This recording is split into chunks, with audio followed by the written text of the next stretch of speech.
Sir, what is 30A? 30A Bharat के संविधान में एक ऐसी धारा है, ये धारा ये कहती है कि हिंदू अपने धर्म की शिक्षा नहीं दे सकता, अपने कॉलेज में नहीं दे सकता, प्राइवेट कॉलेज में नहीं दे सकता, इसके लिए कॉलेज नहीं बना सकता, और जो सरकार के जो कॉलेजेस हैं उसमें नहीं दी जा सकती।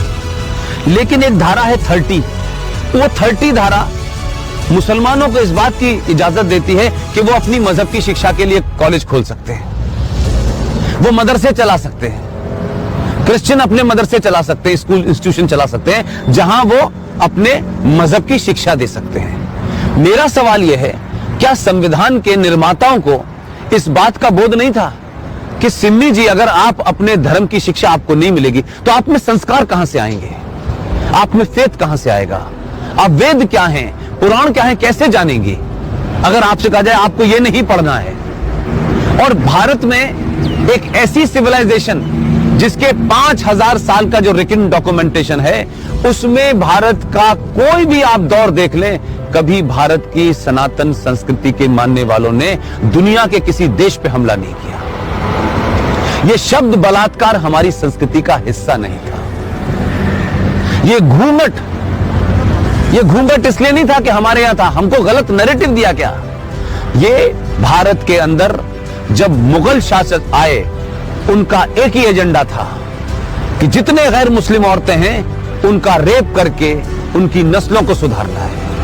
ये बलात्कार शब्द हमारे साहित्य का हिस्सा नहीं था, ये तलाक शब्द हमारे साहित्य का हिस्सा नहीं था।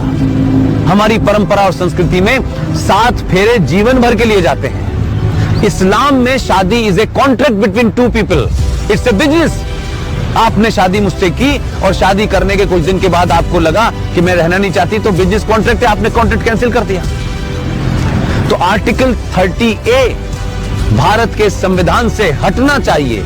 इस देश के 90 से 95 करोड़ हिंदुओं को उनका शास्त्र क्या कहता है, उनका वेद क्या कहता है, इसकी शिक्षा की इजाजत देनी चाहिए। और मंदिरों के ऊपर जो हिंदू पैसा चढ़ाते हैं, यह भी एक लॉ है जो नहीं पता देश को। भारत के जितने भी मंदिर हैं उस पे जो पैसा चढ़ता है वो सरकार के खजाने में चला जाता है। और भारत के मजारों के ऊपर जो पैसा चढ़ता है, जो गुरुद्वारों में पैसा चढ़ता है, वो सारा का सारा पैसा उस धर्म के मानने वालों के पास चला जाता है। सिर्फ भारत के हिंदुओं का पैसा जो आप अयप्पा पे चढ़ाती हैं, जो महाकाल पे चढ़ाती हैं, जो वैष्णो देवी पे चढ़ाती हैं, वो पैसा सरकार ले लेती है। तो अगर भारत के मंदिरों पे चढ़ने वाले पैसे से भारत के लोग, हिंदू लोग, सनातनी लोग अपने विश्वविद्यालय खोलना चाहें कि हम सनातन की संस्कृति के बारे में बताएंगे, पुराणों को पढ़ाएंगे, तो उसकी भी छूट नहीं है। ये संविधान में 2 धाराएं एंटी हिंदू हैं, इनको समाप्त होना चाहिए। और मैंने कल भी घोषणा की है कि अगले 2 साल में इसके खिलाफ भी मैं